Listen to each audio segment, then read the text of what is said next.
It all comes down to choices. Right now, as you sit there in your chair, right now, your whole life is nothing but the accumulated compound effect of the choices you've made up to this moment. Right now, your waistline is nothing but the accumulated compound effect of the choices you've made up to this moment. The size of your business, your bank account, the intimacy of the relationships in your life are all just an outcome of the compounded choices you've made up to this point. Everything counts. Everything that you do counts. The biggest mistake that people make is they think that only what they want to count counts. No. When you read a book, when you listen to an audio program, when you go to a course, when you go to bed early and get up early and you work, it all counts. And it's all going on the plus side of your ledger. But when you watch television, waste time, hang out, fool around, and so on, all of that counts as well. And it's going on the negative side of your ledger. This idea that habits are, I like to say habits are the compound interest of self-improvement. So this 1% change that you're talking about, it's kind of like, imagine you're in a plane and you're leaving Los Angeles and you're going to go to New York. I actually calculated this. If you shift the nose of the airplane just 3.5 degrees, it's like 7 or 8 feet on the runway. You barely even notice it, but you end up in Washington, D.C. instead of New York. Right. And habits are kind of a similar thing. You know, they're these small routines, little 1% changes, but as over time, they compound, and you can end up at a very different place based on them. This is the reason why Einstein called compound interest the eighth wonder of the world. Because the math between day 1 and day 2 is exactly the same math between day 30 and day 31. Nothing's different. You just see the compound effect of it. And this is why I'm telling you right now this morning, compound choices are the eighth wonder of the success world. Because the same choice you make between day 1 and day 2 is exactly the same simple, small, easy choice at day 30 to day 31. But the outcome of those choices are dramatically different. You have to become a student before you become a master. And you have to feel stupid before you become intelligent. And you have to feel poor before you are rich. If you assume that, now you're not only assuming the responsibility for the bad things in your life, but you're also assuming the responsibility for all the upsides.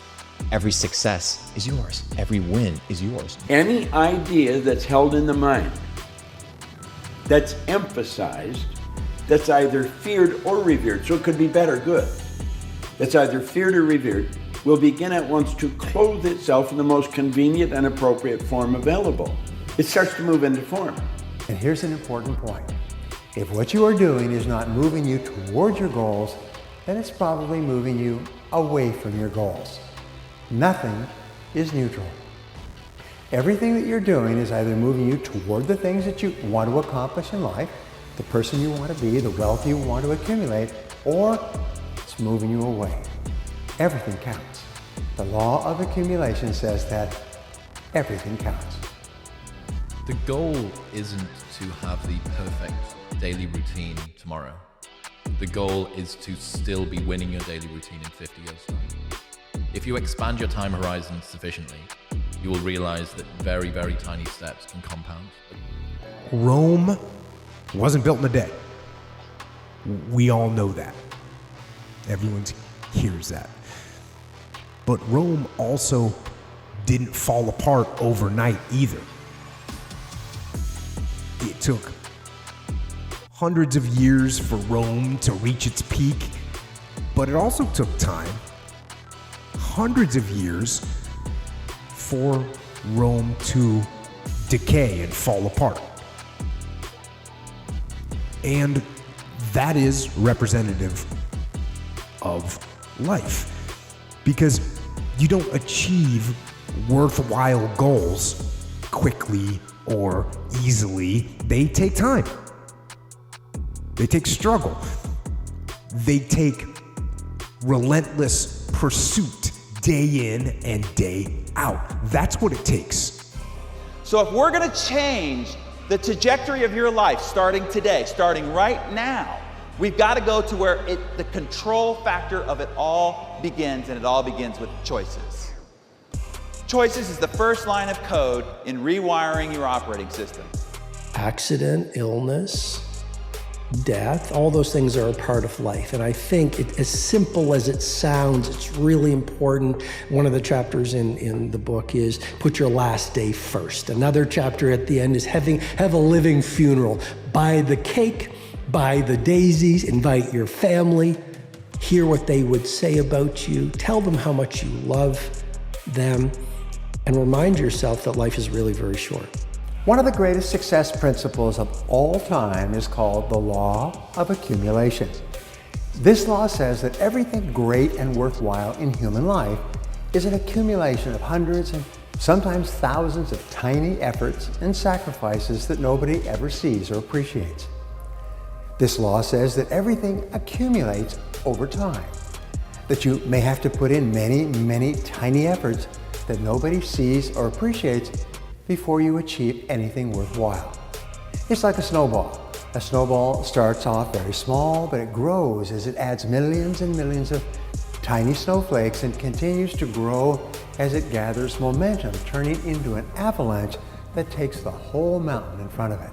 You're called on another journey. You have a new level of challenge that you need to go on. It just never ends, but it makes life really, really beautiful. The way that I think about it is when making plans, think big. When making progress, think small. And getting 1% better each day is a way to encourage that. Success is a result of small, seemingly insignificant, moment-to-moment choices. The only thing that separates them from you is that accumulated compound effect of those little choices that created dramatic differences in results. A person who has a great life by the law of accumulation is a person who's accumulated far more credits, more pluses on the credit side than debits on the debit side. The rich and the poor are both self-made, but only the rich will admit it. The poor person doesn't want to admit that the lifestyle that they have is theirs. It's theirs, they chose it. So whether you're rich or you're poor, it's your choice and you can change it. But just have the humility to recognize that you have to change because you're not hurting anybody except yourself.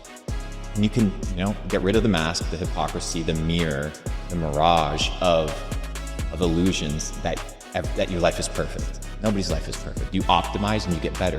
When everybody operates like they're just students of life and they're just learning, then their life begins to change. When you take a look at the 7 billion people on the planet, a question I'm asked a lot is, we only get to pick 12 people to be on the cover of Success magazine out of 7 billion.